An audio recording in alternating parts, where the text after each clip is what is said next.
खबर तक के धर्मानुरागी दर्शक वृंद, आज मैं आपको रामचरित के अंतर्गत जिस प्रसंग को लेकर आपके समक्ष उपस्थित हुआ हूँ, वह प्रसंग कैकेयी से जुड़ा हुआ प्रसंग है। हम में से ज़्यादातर लोग यह जानते हैं कि मन देवताओं की चाल में आकर जब माता सरस्वती मंथरा के जिह्वाग्र पर विराजती हैं, तब मंथरा अपनी कुटिल चाल चलते हुए कैकेयी को इस बात के लिए राजी कर लेती है कि वह राम की राजगद्दी की जगह भरत की राजगद्दी मांग ले और साथ ही राम को 14 वर्ष के लिए वनवास भेज दे। लेकिन क्या यह कैकेयी जैसी परम विदुषी नीति निपुण नारी के लिए मंथरा का यह सामर्थ्य हो सकता था कि वह उसके मति को फेर दे? और कैकेयी की मति को फेरने की क्षमता मंथरा तो क्या, उसके जिह्वाग्र पर बैठी हुई सरस्वती में भी नहीं थी। और कैकेयी कई बार इस बात का प्रमाण दे चुकी थी। यहाँ तक कि जिस 2 वर से उसने यह अभिष्ट कार्य किए देवताओं के, उसमें भी कैकेयी की नीति निपुणता की ही झलक मिलती है कि जिस प्रकार से उसने तब राजा दशरथ के रथ के पहिए जो निकलकर बाहर जा रहे थे, जिसके गिरते ही दशरथ के प्राण पखेरु तक उड़ सकते थे, उसमें उसने अपनी अंगुली डालकर तब तक बचाए रखा जब तक कि दशरथ के पराक्रम और देवताओं के पराक्रम से देवताओं के पक्ष ने असुरों के पक्ष पर विजय प्राप्त न कर ली।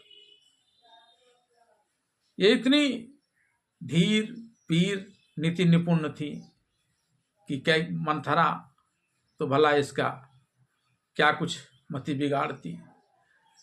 ऐसे में अब सवाल यह उठता है कि क्या इसमें कैकेयी की अपनी भी कोई चाल थी कि उसने खुद को मंथरा के बहकावे में आने दिया। हालांकि रामचरितमानस में तुलसीदास ने इस बात को गोपनीय रखने का भरसक प्रयास किया है, तथापि उन्होंने भी कई पंक्तियों में इस तरफ साफ साफ इशारा कर दिया है। और दूसरे कई धर्म ग्रंथों में तो इस बात की पूरी ही चर्चा है कि कैकेयी ने अपने मनोरथ को पूर्ण होने के लिए ही मंथरा को अपने ऊपर हावी होने दिया था और विचार परिवर्तन आने दिया था। अन्यथा मंथरा की तो बिसात ही क्या। आप रामचरितमानस की पंक्तियां देखें तो वहां आपको इन तमाम बातों की जानकारी मिल जाएगी। मंथरा ने जैसे ही कैकेयी को बहलाने के लिए, उसकी मति फेरने के लिए, इस मंगल अवसर पर को अवसर में परिणत करने के लिए उसने प्रयास स्वरूप जैसे ही जाकर मुंह फुलाकर कैकेयी से इस बात को कहा, राम के राज तिलक होने और उसके सिर्फ सोए रहने और उसके पुत्र के विदेश में रहने जैसी तमाम बातें कही, तो कैकेयी ने स्पष्ट रूप से मंथरा से कह दिया पहले, सबसे अधिक राम प्रिय मोरे, ताके तिलक क्षोभ कस्तूरी। कि राम तो मुझे सबसे अधिक प्रिय है और उसके राज तिलक पर तुम्हें क्यों क्षोभ हो रहा है। अब क्या इतने कहने पर मंथरा की हिम्मत थी कि कैकेयी को पलट कर जवाब दे देती। लेकिन इतना ही नहीं, कैकेयी ने तो यहाँ भी तुलसीदास ने एक पंक्ति लिखी है दोहा के रूप में, काने खोरे कुबरे कुटिल कुचाली जान, ते पर चेरी विशेष कही भरत मात मुस्कान।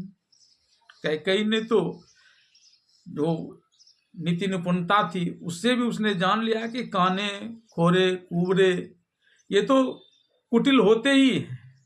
ये मनोवैज्ञानिक ज्ञान कैकेयी को था कि मंथरा अपनी कुटिलता बस ऐसी कर सकती है क्योंकि वह कानी कुबरी, इन लोगों का स्वभाव ही ऐसा होता है, इसलिए मंथरा उस स्वभाव के बस आकर इस प्रकार की बातें कह रहा है और उस पर भी वह इसकी प्रिय दासी है, इसका भी वैसे लोगों को घमंड होता है। और यह कहकर कैकेयी मुस्कुरा भी देती है कि मंथरा, और इतना ही पर ही कैकेयी नहीं रुकती है। कैकेयी ने तो रामचरितमानस में आगे की पंक्ति है, पुनि अस कबहु कहसी घर फोरी, तो धरि जीव कढ़ाऊं तोरी। उसने तो यहां तक कह दिया कि ए घर फोड़ी, तुमने अगर फिर से ऐसी बातें की तो मैं तुम्हें पटक कर तुम्हारे जीभ को उखाड़ लूंगी।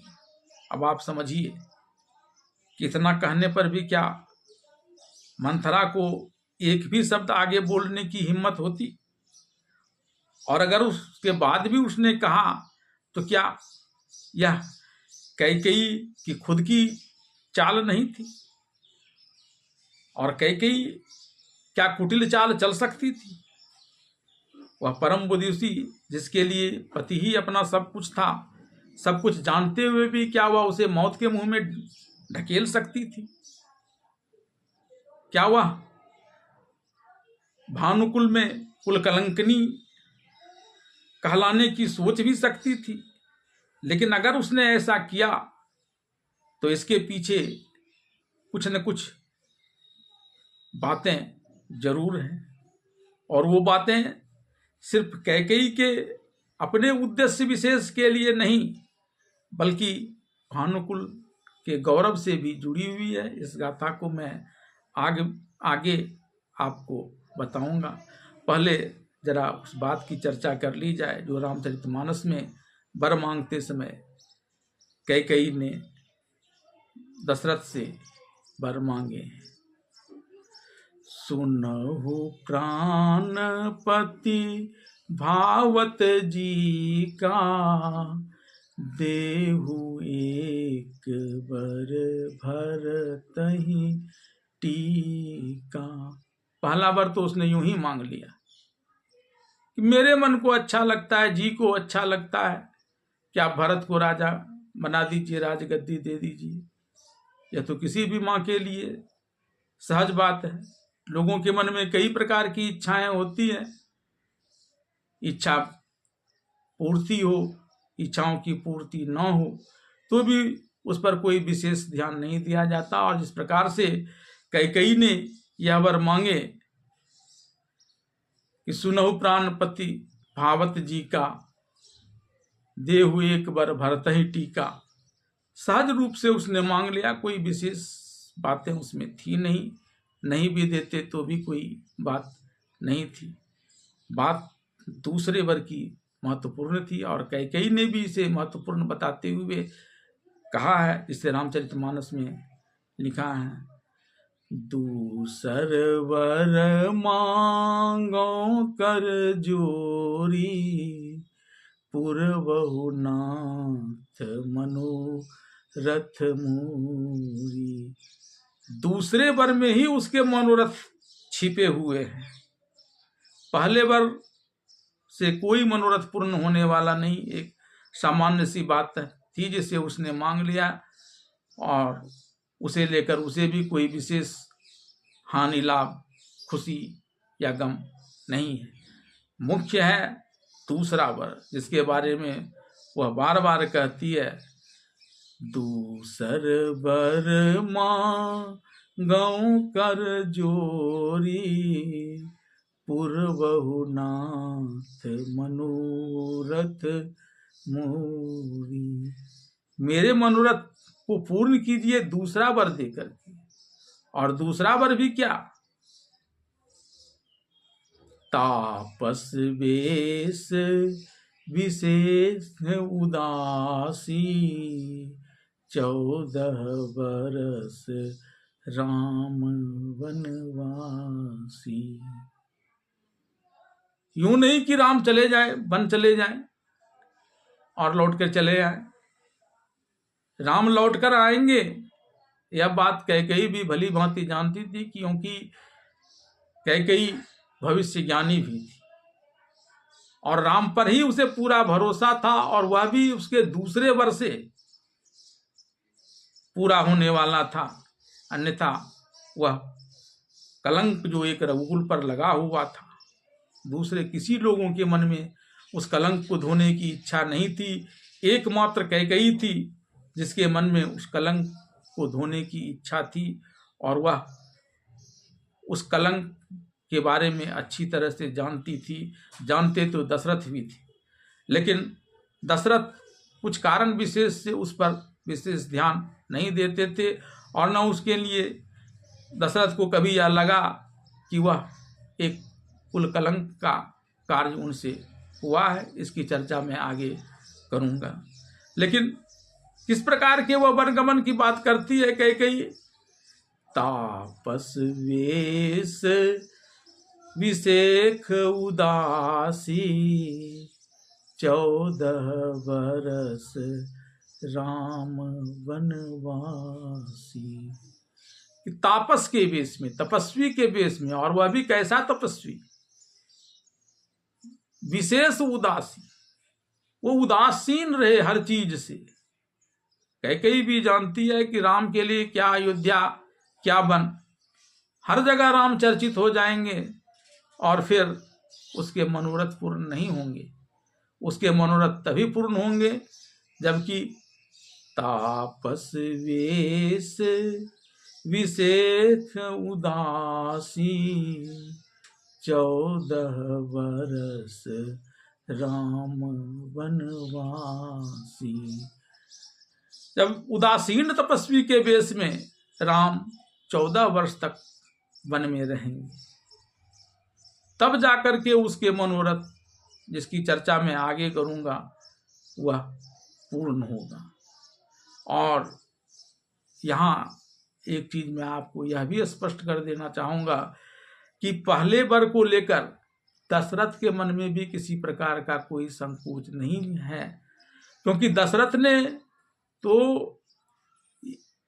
जब वचन कैकेयी से मांगने से पूर्व ही कैकेयी के पिता को दे दिया था। जब वे आखेट के क्रम में कैकेयी नरेश के अतिथि थे और वहां कैकेयी एक वीरांगना नीति निपुण विदुषी के रूप में प्रकट हुई थी और उनका हाथ उन्होंने कैकेयी नरेश से मांगे थे। तो ठीक उसी तरह जैसे कि महाभारत काल में धीवर ने शांतनु से यह वर मांग लिया था कि उसके पुत्री का पुत्र ही राजगद्दी का अधिकारी होगा, वैसे ही कैकेयी नरेश ने भी राजा दशरथ से यह मांग लिया था कि कैकेयी का पुत्र ही अयोध्या का उनके बाद राजा होगा, और यह वचन उन्होंने दे भी दिया था।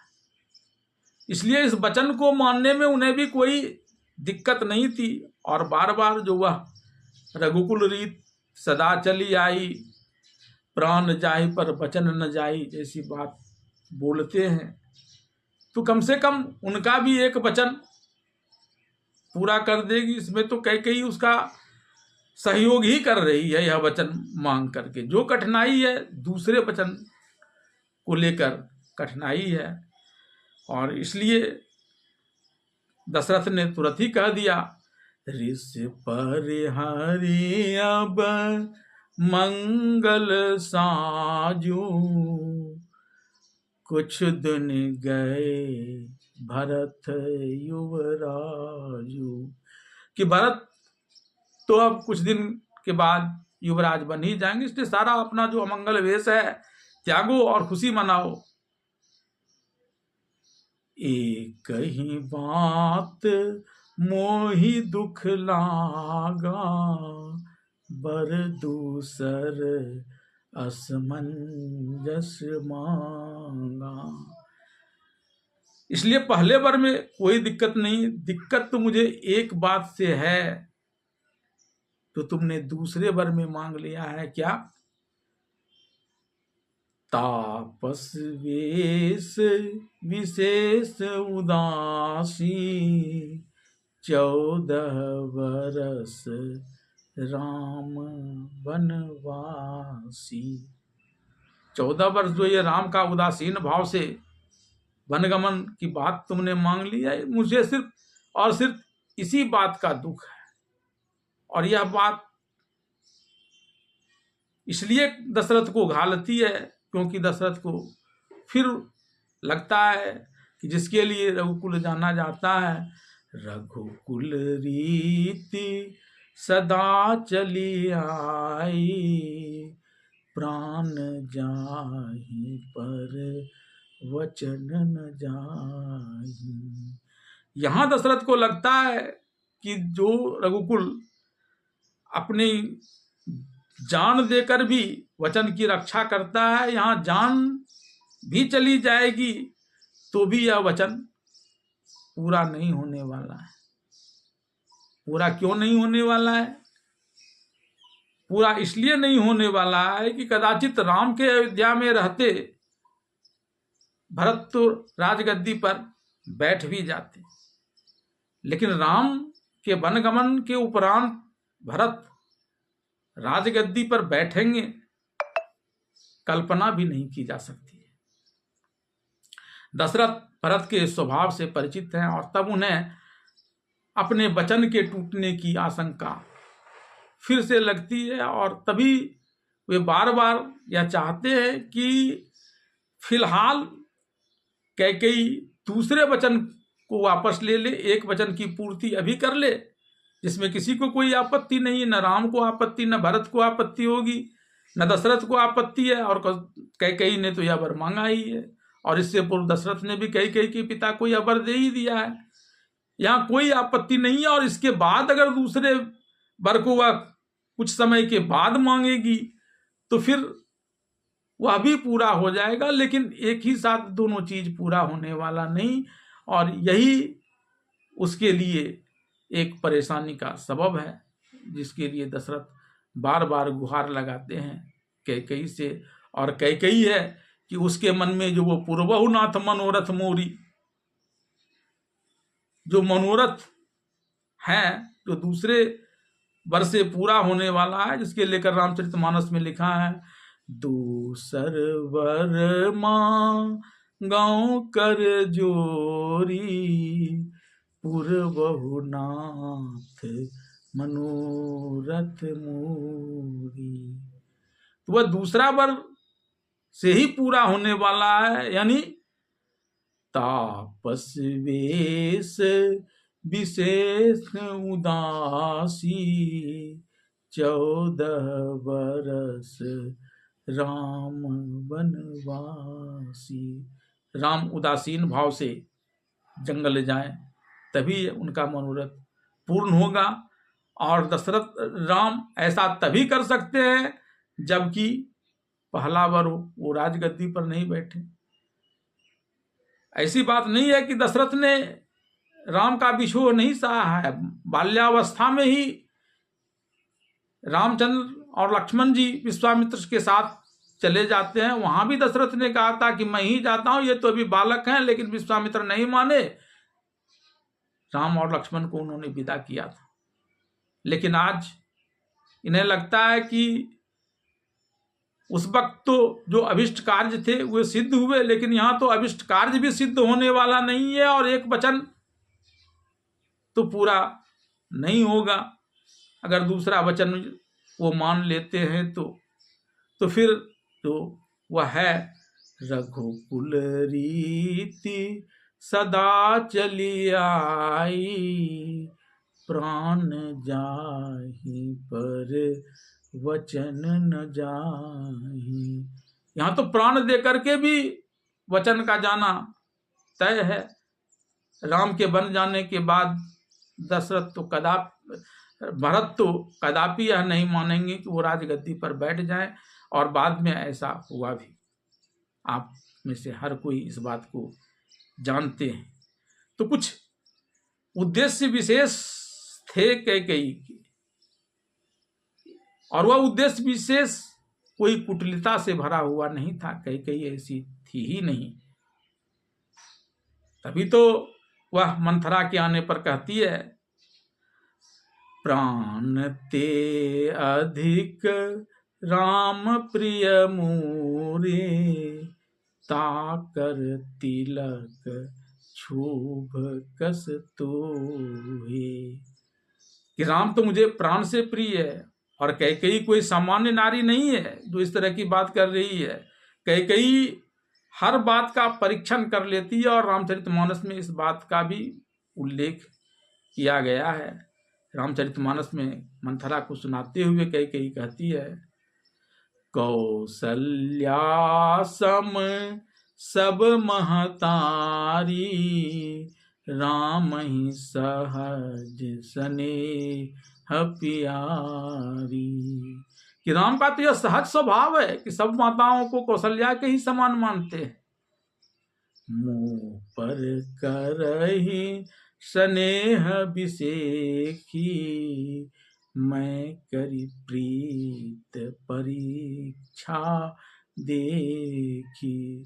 और मैं यह ऐसे ही नहीं कह रही हूं, मैंने मेरे ऊपर राम का विशेष स्नेह है, और इसकी मैंने परीक्षा कर ली है। परीक्षा कर मैंने देख लिया है, तब मैं ये बातें तुमसे कह रही हूं। तो फिर समझ में आपको आ सकता है कि मंथरा में वह क्षमता नहीं कि कैकेयी के मति को भ्रमित कर दे। हाँ, कैकेयी अपने मनोरथ के लिए, कुल के कलंक को मिटाने के लिए, जिसकी चर्चा मैं अभी थोड़ी देर बाद आपसे करने जा रहा हूं, उसके लिए उसने मंथरा को ऐसा करने दिया। और फिर उसने दशरथ से ऐसे वर मांगे। और राम के मन में भी कैकेयी को लेकर कोई संदेह नहीं है। बचपन में तो राम जब अर्धरात्रि में मचलने लगते थे, जबकि कैकेयी रनिवास में दशरथ के साथ सो रही होती थी, तब भी जब कौशल्या राम को लेकर कैकेयी के पास यह जाकर कहती थी, लो तुम्हारा कूका आ गया, संभालो अपने। जिसको एरी कोयली बहुत मधुर बोली थी कैकेयी की, तो वह कहती थी, और सब कुछ छोड़कर मदहोश अवस्था की तरह कैकेयी दौड़ी चली आती थी राम को लेने के लिए। और राम ने भी, यद्यपि कैकेयी के कारण ही उन्हें राजगद्दी त्यागना पड़ा और वनवास जाना पड़ा, तो जब भरत के नेतृत्व में, भरत ने तो राजगद्दी ठुकरा ही दी, उनके नेतृत्व में जब निषाद राज के यहाँ रुके हुए राम, लक्ष्मण और जानकी से मिलने के लिए सब आते हैं, तो तुलसीदास ने, जिनसे राम ने सबसे पहले भेंट की, उसे कैकेयी बताते हुए कहते हैं, प्रथम राम भेंटे कैकेयी। कि सबसे पहले राम ने कैकेयी से मुलाकात की, सरल स्वभाव भक्तिमयी तेई, क्योंकि उन्होंने उसे सरल स्वभाव की भक्तिमयी जानी। अब आप अंदाजा लगा सकते हैं कैकेयी का राम के प्रति प्रेम और राम का कैकेयी के प्रति प्रेम, और फिर ये दोनों वचन जिसमें उसने राम को वनवास भेज दिया राजगद्दी छुड़वा कर, तो कोई साधारण बात नहीं रही होगी। कैकेयी के मनोरथ तो सामान्य हो ही नहीं सकती, उसकी सामान्य इच्छाएं भी सामान्य नहीं होती थी।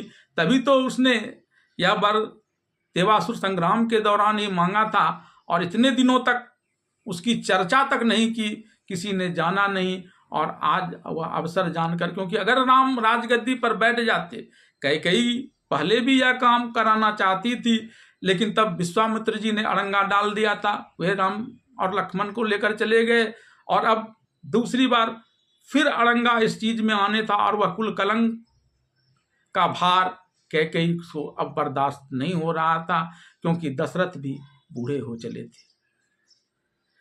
अब कैकेयी जल्दी से जल्दी अपने उस मनोरथ को, जिसमें उस भानुकुल रघुकुल का कलंक का दाग लगा हुआ था, उस दाग को मिटाने के लिए तत्पर थी, और तब उसने यह वरदान मांगा था।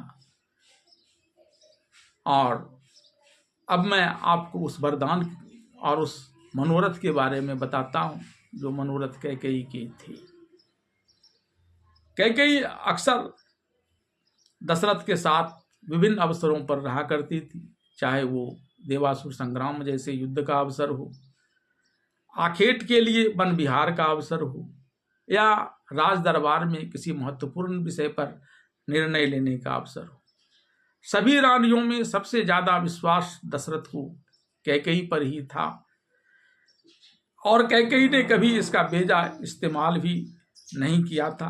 यहां भी कैकेयी इसका बेजा इस्तेमाल नहीं कर रही है, बल्कि वह भानुकुल रघुकुल पर लगे उस कलंक को मिटाने के लिए, यह लोकापवाद भी सहने के लिए तैयार हो जाती है। इसी क्रम में एक दिन दशरथ के साथ कैकेयी आखेट के लिए वनगमन कर रही थी और काफी दूर निकल गई थी। संध्या काल तक अयोध्या आना जरूरी था।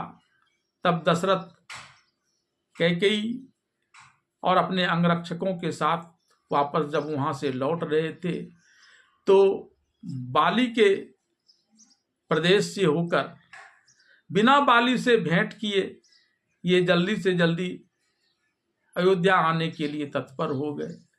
अगर इन्होंने बाली से भेंट कर लिया होता, या इन्हें बाली के तरफ से किसी भी बात की आशंका होती, तो दशरथ तो शब्दवेदी बाण चलाते थे, वो शब्दवेदी बाण से ही बाली की हत्या कर सकते थे। लेकिन तब तो उसके मन में भी इस प्रकार का कोई भाव नहीं था। वो तो सहज भाव से ऐसे ही बाली के प्रदेश से होकर गुजर रहे थे, जल्दी से जल्दी अयोध्या आने के लिए। उधर बाली ने जब कुछ अंगरक्षकों को एक राजा के साथ देखा जो राजमुकुट पहने हुए था, उससे उसने पहचान लिया कि यह कोई राजा ही है, जो कि उसके प्रदेश का पदतलन करते हुए तेजी से निकलकर अपना गर्व को प्रदर्शित कर रहा है। अन्यथा बाली के मन में भी दशरथ को लेकर किसी प्रकार की कोई दुर्भावना नहीं थी। लेकिन जब वह अपने सभा कक्ष से दौड़ गया शत्रु कहकर, और यहां दशरथ से उसका सामना हो गया, तो दोनों ही लज्जित हुए।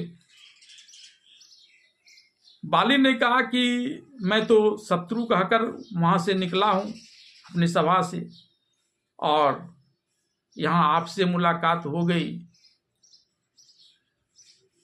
अब मेरे लिए असमंजस की स्थिति है कि मैं ऐसे कैसे लौट जाऊं।